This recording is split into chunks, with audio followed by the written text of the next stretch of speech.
মুখে আঙ্গুল দিয়ে দেখিয়ে দিতেন ঠিক ভুলের হিসাব পশ্চিমবঙ্গ হোক কিংবা দিল্লি, বিরোধী নেত্রী হয়ে মমতা বন্দ্যোপাধ্যায়ের প্রতিবাদের শিরোনামে এসছে বাংলায় বারংবার। আর সেই মমতা বন্দ্যোপাধ্যায় আজ সরকারে, সেই প্রসঙ্গ উঠে সৌজন্যের সাক্ষাৎ আগামী কথা। তবে তার আগে দেখবো বাংলার সোনার দামের কি খবর, বাড়ছে নাকি সোনার দাম কমছে। এটা এমন একটা সোনালী ধাতু যা জানার জন্য মানুষের উদগ্রীব হয়ে থাকেন দাম কত থাকছে। দেখে নেব ইতিমধ্যে সোনার দাম কত। যেখানে খবর আসছে সোনার দাম ছিল গ্রাম প্রতি 15,310 টাকা সোমবার, মঙ্গলবার তা আরও কমে দাঁড়ালো 15,228 টাকা। সোমবার 22 ক্যারেট কিনতে গেলে প্রতি গ্রামের জন্য দিতে হতো 14,545 টাকা, মঙ্গলবার দাম হলো 14,470 টাকা। সোমবার 22 ক্যারেট বিক্রি করতে গেলে প্রতি গ্রামে পেতেন 13,930 টাকা, মঙ্গলবার পাবেন 13,857 টাকা। আর একদিকে যখন শীতের বিদায়, তেমনই মাঝে এবার হঠাৎ করে কনকনে ঠান্ডা, আর অপরদিকে নিম্নচাপ ঘূর্ণিঝড়ের খবর। এ যেন বাংলায় আবারও সেই প্রকোপ বরাবরই ঘুরে আসে। এবার ঘনীভূত হচ্ছে নিম্নচাপ, ক্রমেই বাড়ছে শক্তি, ধেয়ে আসছে কি এ রাজ্যের দিকেই তুমুল বৃষ্টির বুকুটি। সাবধান হন, না হলে দুর্যোগে পদে পদে পড়বেন বিপদে। দুয়ারে বসন্ত, আর তার মাঝেই মন ভার করতে নিম্নচাপের খবর দিল আবহাওয়া অফিস। আলিপুর আবহাওয়া দপ্তরের বুলেটিন বলছে দক্ষিণ বঙ্গোপসাগরে দানা বেঁধেছে নিম্নচাপ। দক্ষিণ পূর্ব বঙ্গোপসাগর এবং সংলগ্ন ভারত মহাসাগর এলাকায় ঘূর্ণবাতটি নিম্নচাপে পরিণত হয়েছে। বর্তমানে মধ্য দক্ষিণ বঙ্গোপসাগরে অবস্থান করছে সেটি। এরপর সেটি শক্তিশালী হয়ে উত্তর উত্তর পশ্চিম দিকে এগোবে।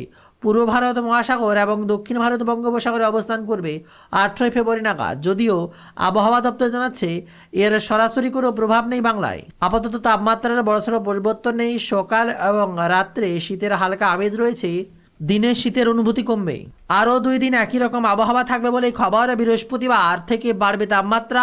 সপ্তাহের শেষের দিকে সর্বনিম্ন তাপমাত্রা আরও 2 থেকে 3 ডিগ্রি সেলসিয়াস বাড়তে পারে বলেই আবহাওয়া দপ্তর জানিয়েছে। দিনের বেলায় শীত কার্যত উঠাও। তবে আপনাদের এলাকায় কেমন আবহাওয়া রয়েছে কমেন্ট করে জানাবেন। আর অপরদিকে বিরাট বড় খবর সামনে উঠে আসছে। মোদী সাক্ষাতে চূড়ান্ত হবে 3.60 লক্ষ কোটির রাফালে চুক্তি। ভারতকে সস্ত্রীক এবার ফরাসি প্রেসিডেন্ট ম্যাক্রো। 3 দিনের সফরে সস্ত্রীক ভারতে এলেন ফ্রান্সের প্রেসিডেন্ট ইমানুয়েল ম্যাক্রো। সোমবার গভীর রাতে মুম্বাই অবতরণ করে তার বিমান। মঙ্গলবার প্রধানমন্ত্রী নরেন্দ্র মোদীর সঙ্গে বৈঠকে কথা রয়েছে ফ্রান্স প্রেসিডেন্টের। জানা যাচ্ছে এই বৈঠকে চূড়ান্ত হতে চলেছে দীর্ঘ প্রতীক্ষায় 3.60 লক্ষ কোটির রাফাল যুদ্ধ বিমান, যার মধ্যে ফ্রান্স থেকে 114টি নতুন রাফালের যুদ্ধ বিমান কিনবে ভারত। পাশাপাশি এই 3 দিনের সফরে ভারতে একগুচ্ছ কর্মসূচি রয়েছে ফ্রান্স প্রেসিডেন্টের। জানা গিয়েছে সোমবার রাতেই মুম্বাই বিমানবন্দরের ফ্রান্সের প্রেসিডেন্টকে স্বাগত জানান মুম্বাইয়ের রাজ্যপাল আচার্য দেবব্রত এবং মহারাষ্ট্রের মুখ্যমন্ত্রী দেবেন্দ্র ফডনবিস। সরকারি সূত্রে জানা গিয়েছে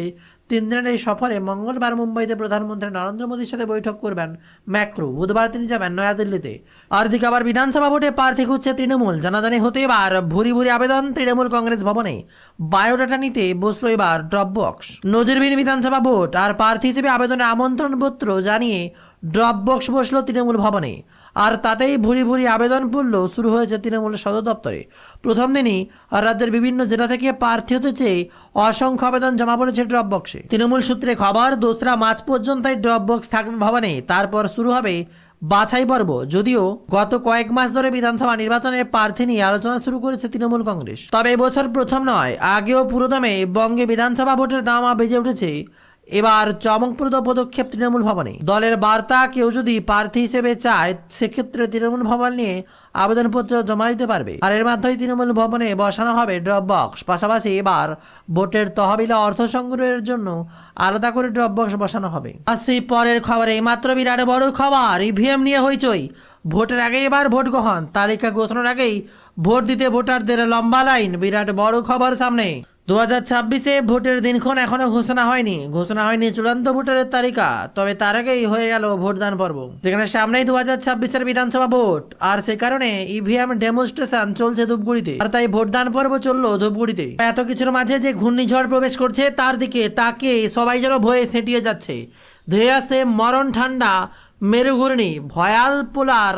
এবার রাক্ষসের ভয়ঙ্কর আক্রমণে ফেব্রুয়ারিতেই অচল হবে বিশ্ব। আর দিকে আবারও বিজেপিতে যোগদান, বিরাট বড় খবর বঙ্গ বিজেপিতে রাজ্য সভাপতি শ্রমিক ভট্টাচার্য বিরোধী দলের নেতা শুভেন্দু অধিকারীর উপস্থিতিতে 4 বিশিষ্ট বিজেপিতে যোগ দিলেন। প্রাক্তন নিরাপত্তা আধিকারিক দীপাঞ্জন চক্রবর্তী মঙ্গলবার বিজেপিতে যোগ দিলেন। এছাড়াও কস্তুরী গোস্বামী, ক্ষিতি গোস্বামীর কন্যা ও তৃণমূল নেত্রী বসুন্ধরা গোস্বামীর বোন বিপ্লব বিশ্বাস প্রমুখ বিজেপিতে এবার সামিল হয়েছেন বলেই খবর। তবে এর মাঝে এবার যুবসাথী প্রকল্প নিয়ে রাজ্যকে নিশানা শুভেন্দুর। যুবসাথী নিয়ে রাজ্য সরকারকে ফের নিশানা শুভেন্দু অধিকারী। আসলে সুপ্রতিম চন্দ্র সরকার নামে এক ব্যক্তি সোশ্যাল মিডিয়ায় লেখেন, যুবসাথী প্রকল্পে আমি নিজেকে এনরোল করছি না, ভোটের আগে এটাও ভাওতা দিচ্ছে। আর সেই পোস্ট শেয়ার করে শুভেন্দু লিখেছেন, আমার ব্যক্তিগত মতামত হলো এই ভদ্রলোকের বক্তব্য সম্পূর্ণ সঠিক, কারণ উনি একা নন, ওনার মতোই 17 লক্ষ যুবক যুবতী একই রকম ভাবে ফর্ম ভরে প্রতারিত হয়েছিলেন। ভোট আসতে আবার পারদ উঠছে বাংলায়। এর মাঝে বিরাট বড় খবর, দিলীপকে নিয়ে দেবাংশুর দাবি।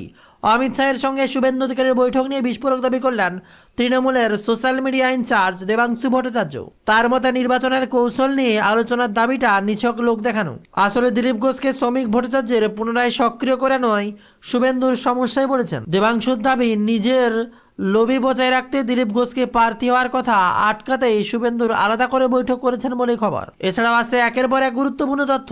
বেঙ্গল জব স্টাডি সংবাদ চ্যানেলে আপনাদের সকলকে জানাই স্বাগতম। ভোট আসতে এবার গোটা বাংলা উত্তাল। প্রকল্পের ছড়াছড়ি, চাকরি, শিল্প নিয়ে একের পর এক কথা আওয়াজ তুলছে বিরোধীরা। তবে একচুল জমি ছাড়তে নারাজ বাংলার মুখ্যমন্ত্রী মমতা বন্দ্যোপাধ্যায়। নিজের ক্ষমতা ধরে রাখতেই সদাই মরিয়া তিনি। একের পর এক প্রকল্প উত্থান পতনের মাঝে এবার বিরাট বার্তা বাংলার মুখ্যমন্ত্রী মমতা বন্দ্যোপাধ্যায়। একদিকে 500 টাকা লক্ষ্মীর ভান্ডারে, যেখানে 1000 থেকে হয়েছে 1500, আবার 1700, আর তার মাঝে আবার 1500 করে নতুন করে ভাতা জোর হয়েছে বাংলার বেকার যুবকদের পকেটে। যারা ইতিমধ্যে কৃষক বন্ধু বা অন্য কোনো প্রকল্পের টাকা পান না, তাদের বয়স যদি 21 থেকে 40 বছর বয়সের মধ্যে হয়, তারা সরকারি প্রকল্পের ভাতা পাবেন। আসছে একের পর এক বিস্তারিত খবরে এই মুহূর্তে সব থেকে বড় খবর, এবার দল বদল শুরু। আসছে ভোট, আর তার আগেই যখন দিনক্ষণ ঘোষণা হতে সময়ের অপেক্ষা, এর মাঝে একের পর এক দল থেকে তৃণমূলে যোগদান। কেউ কেউ আবার বিজেপিতে। বিরাট বড় খবর, ইতিমধ্যে বাম নেতা ক্ষিতির এক কন্যা তৃণমূলে, আর এক কন্যা এবার বিজেপিতে। বিরাট বড় খবর, একই ঘরের যেন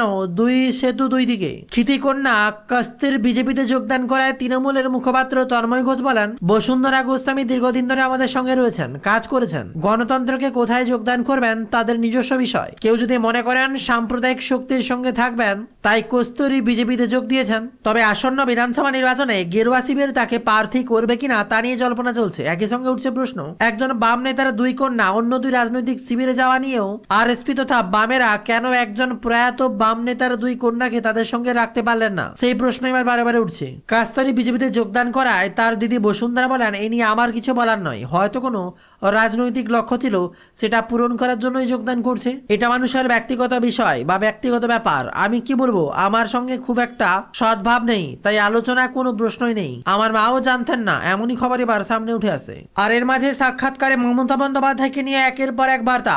বিরোধীদের সঙ্গে আগামী লড়াকু নেতা কে হতে পারে, বিরোধীদের মধ্যেই কার নাম উঠে আসবে, মমতা বন্দ্যোপাধ্যায়ের যা উত্তর ছিল তা চোখে পড়ার মতো। বিরোধী নেত্রী হিসেবে তার সুর ছিল চড়া, সরকারের চোখে আঙ্গুল দিয়ে দেখিয়ে দিতেন ঠিক ভুলের হিসাব, পশ্চিমবঙ্গ হোক কিংবা দিল্লি। বিরোধী নেত্রী হয়ে মমতা বন্দ্যোপাধ্যায়ের প্রতিবাদের শিরোনামে এসছে বাংলায় বারংবার। আর সেই মমতা বন্দ্যোপাধ্যায় আজ সরকারে, সেই প্রসঙ্গ উঠে সৌজন্যের সাক্ষাৎ আগামী কথা। তবে তার আগে দেখবো বাংলার সোনার দামের কি খবর, বাড়ছে নাকি সোনার দাম কমছে। এটা এমন একটা সোনালী ধাতু যা জানার জন্য মানুষের উদ্গ্রীব হয়ে থাকেন। দাম কত থাকছে দেখে নেব ইতিমধ্যে সোনার দাম কত। যেখানে খবর আসছে সোনার দাম ছিল গ্রাম প্রতি 15,310 টাকা সোমবার। মঙ্গলবার তা আরও কমে দাঁড়ালো 15,228 টাকা। সোমবার 22 ক্যারেট কিনতে গেলে প্রতি গ্রামের জন্য দিতে হতো 14,545 টাকা। মঙ্গলবার দাম হলো 14,470 টাকা। সোমবার 22 ক্যারেট বিক্রি করতে গেলে প্রতি গ্রামে পেতেন 13,930 টাকা। মঙ্গলবার পাবেন 13,857 টাকা। আর একদিকে যখন শীতের বিদায়, তেমনই মাঝে এবার হঠাৎ করে কনকনে ঠান্ডা, আর অপরদিকে নিম্নচাপ ঘূর্ণিঝড়ের খবর। এ যেন বাংলায় আবারও সেই প্রকোপ বরাবরই ঘুরে আসে। এবার ঘনীভূত হচ্ছে নিম্নচাপ, ক্রমেই বাড়ছে শক্তি, ধেয়ে আসছে কি এ রাজ্যের দিকেই তুমুল বৃষ্টির বুকুটি। সাবধান হন, না হলে দুর্যোগে পদে পদে পড়বেন বিপদে। দুয়ারে বসন্ত, আর তার মাঝেই মন ভার করতে নিম্নচাপের খবর দিল আবহাওয়া অফিস। আলিপুর আবহাওয়া দপ্তরের বুলেটিন বলছে, দক্ষিণ বঙ্গোপসাগরে দানা বেঁধেছে নিম্নচাপ। দক্ষিণ পূর্ব বঙ্গোপসাগর এবং সংলগ্ন ভারত মহাসাগর এলাকায় ঘূর্ণবাতটি নিম্নচাপে পরিণত হয়েছে। বর্তমানে মধ্য দক্ষিণ বঙ্গোপসাগরে অবস্থান করছে সেটি। এরপর সেটি শক্তিশালী হয়ে উত্তর উত্তর পশ্চিম দিকে এগোবে, পূর্ব ভারত মহাসাগর এবং দক্ষিণ ভারত বঙ্গোপসাগরে অবস্থান করবে 18 ফেব্রুয়ারি নাগাদ। যদিও আবহাওয়া দপ্তর জানাচ্ছে এর সরাসরি কোনো প্রভাব নেই বাংলায়। আপাতত তাপমাত্রার বড়সড় পরিবর্তন নেই। সকাল এবং রাত্রে শীতের হালকা আমেজ রয়েছে, দিনের শীতের অনুভূতি কমবে। আরও 2 দিন একই রকম আবহাওয়া থাকবে বলে খবর। বৃহস্পতিবার থেকে বাড়বে তাপমাত্রা। সপ্তাহের শেষের দিকে সর্বনিম্ন তাপমাত্রা আরও 2 থেকে 3 ডিগ্রি সেলসিয়াস বাড়তে পারে বলেই আবহাওয়া দপ্তর জানিয়েছে। দিনের বেলায় শীত কার্যত উঠাও। তবে আপনাদের এলাকায় কেমন আবহাওয়া রয়েছে কমেন্ট করে জানাবেন। আর অপরদিকে বিরাট বড় খবর।